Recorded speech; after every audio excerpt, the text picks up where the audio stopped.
Hello, lovely viewers and listeners of Grammar Check with me, your host and teacher, Victor Yetle. And a warm welcome to the maiden edition of your most educative program on radio, Grammar Check.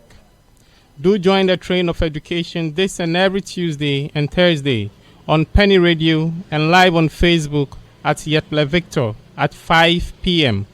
You can as well download the Penny Radio app on your smartphone and iPhone and listen to our programs at your convenience. And them are object pronouns. Them are object pronouns. My English, my pride. Good English, good future. Flawless English, speaking stylish.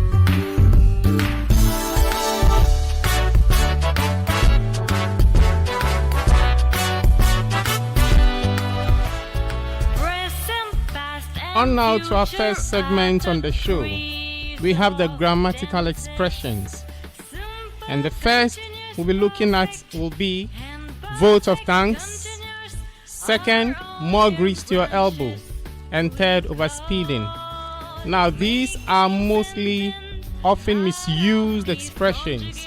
And on this edition of the Grammar Check, I'm here to correct all those errors we'll continue to incur when we use them in our expressions. Let's pick the vote of thanks. Most often we hear people say give the vote of thanks. So I'm going to use it in a sentence for your understanding. 1. We shall now call on Kwesi to give the vote of thanks. This is incorrect. 2. We shall now call on Kwesi to propose or say the vote of thanks. This is correct. Now, votes of thanks are either proposed or said. We do not give vote of thanks, so please take note. Second expression, more grease to your elbow. First sentence, you placed first in your end of term examinations. More grease to your elbow. This expression is actually incorrect. The correct expression should be, you placed first in your end of term examinations. More power to your elbow. Note, we use the expression more power to your elbow to show support or to encourage somebody who is doing something worthy of praise or commendable. Now, grease is used as an idiom in the following. Grease someone's palm. And this actually means to bribe or give someone money or something in order to get the person influenced to do something dishonestly in your favor. So it's simply to say, to grease someone's palm means to bribe someone. Now, more grease to your elbow might have been derived from the phrase elbow grease, which means the hard work and physical effort needed to achieve something. Take note, the kind of fluid our tendons, our joints need to function effectively is a synovial fluid and not grease. Grease are not supposed to be in our human system. So take note, the word more grease to your elbow is incorrect. It's not a fixed expression. It should be more power to your elbow. But then if you want to use the grease in an idiomatic expression, we say to grease someone's palm. That is to bribe someone. The last expression before we move on to the second segment of this program, we have overspeeding. And you see it splash on our street and on our roads where you see the signage of overspeeding kills. Reduce your speed before it kills you. The first sentence is overspeeding is dangerous, so drive carefully. This actually is incorrect. The correct expression should be, speeding is dangerous, so drive carefully. Note, speeding, not overspeeding, is the offense of driving faster than the speed limit that is legally allowed in an area. For instance, if the speed limit allowed in an area is 30 kilometers per hour, and you drive faster than that, you are speeding, not overspeeding. In actual fact, there is no such word as overspeeding in English language dictionary. If you have a very good dictionary on your phone, type it, you realize that what I'm saying is actually the fact. But then Google, as we all know, is such that you might be exposed to some of these words thinking they are correct. But the right place to channel such concern will be the dictionary and not Google. This is where I lift my feet off the paddle. I'll take a break and return with more. Simple, continuous, perfect. Penny Radio.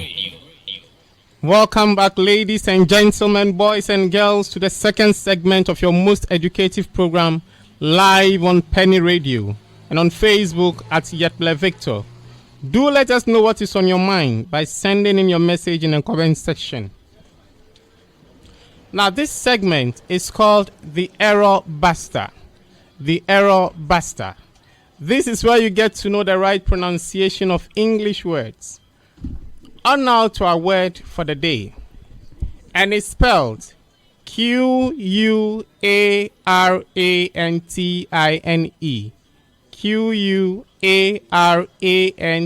Quarantine. The correct pronunciation is quarantine, not quarantine. You know where we find ourselves. We are in a pandemic, and most often people use this word in the very wrong context. Now, the pronunciation should be quarantine, not quarantine. And it means to isolate an individual. To isolate an individual. So, when next you come across that word or hear someone choose to pronounce it wrongly, kindly call the person's attention to it, that it is pronounced quarantine, not quarantine. Quarantine, not quarantine. Now, to our penultimate round, we have the idiomatic expression for today, and it is a flash in the pan. A flash in the pan, which means a one and only success. A one and only success. So let me use Chelsea's football club. Now, I can decide to say Chelsea's first ever Champions League trophy was a flash in the pan. Was a flash in the pan. It means that is their one and only success in that competition. To wrap up on the maiden edition, I would like to go for a musical interlude. When I'm back, I'll wrap up. Beauty of English grammar. I love to sing and share the beauty of English. So now on to the final segment of our maiden edition. Let's have a look at our figure of speech for today, and that is anaphoria. Anaphoria. In other words, we have it as parallelism. Parallelism. And this is what it means. It is a rhetorical device of beginning successive sentences, lines, with the same word or phrase. For example, let all those who are annoyed with me, let all those who have risen against me, let them have no power over me, let their anger subside. So you realize that the beginning sentences, we had the word let, and that is the successive beginning word of the various sentences I read out. So the word is anaphoria. Anaphoria. When next you hear someone repeating the same word at the beginning of a sentence, take note the person is making use of the figure of speech known as anaphoria. Anaphoria. Do join us same time on Thursday, God willing, on Penny Radio. Please do also download the app on your smartphones and on your iPhones. The name is Penny Radio.